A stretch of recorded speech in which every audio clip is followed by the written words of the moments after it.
तर जय महाराष्ट्र पब्लिक कोकण सिरीजच्या सेकंड ब्लॉग मध्ये तुमचं स्वागत आहे.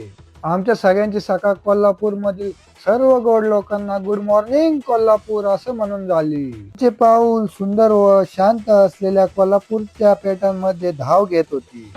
तर जय महाराष्ट्र पब्लिक, आज आम्ही आलो कोल्हापूर मध्ये महालक्ष्मी देवीचं दर्शन घेण्यासाठी.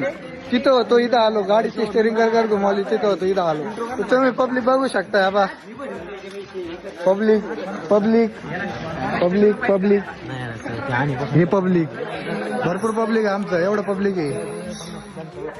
पब्लिक दाखवता आम्ही डायरेक्ट येऊन पोहोचलो महालक्ष्मी अंबाबाईच्या मंदिर. आता सध्याला कोल्हापूरच्या देवी देवस्थानाच्या ठिकाणी आलेलो आहे आणि आदित्य भाऊला आता इथे साडी घ्यायची आहे त्यांच्या मिसेस साठी, त्यामुळे थोडं मदत करेल.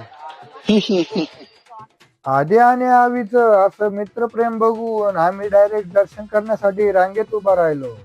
आमचं सगळं पब्लिक आमच्या बरोबरच होतं, पण इकडं आदित्यचं आणि आमच्या सरांचं महत्वाचं डिस्कशन सुरू होतं. उड्यात आमच्या समोर अचानक एक सुंदर आणि एक सगळ्यात मोठं असं भव्य दिव्य मंदिर डोळ्यासमोर आलं. ते म्हणजे होतं आपलं महालक्ष्मी अंबाबाईचं मंदिर.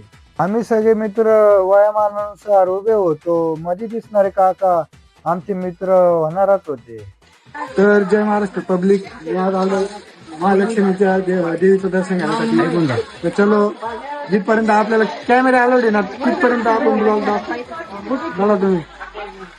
तेवढ्यात माझी नजर एका खड्ड्याकडे गेली आणि झटपट पटापट लगेच माझ्या डोक्यामध्ये एक प्रश्न पडला. तर हा खड्डा कशासाठी खांदला असेल बरं? तर पब्लिक तुम्हीच कमेंट करून सांगा, हा खड्डा कशासाठी आणि का खांदला असेल. आम्ही सगळे दर्शन घेऊन बाहेर आलो आणि प्रसादाचा आस्वाद घेतला.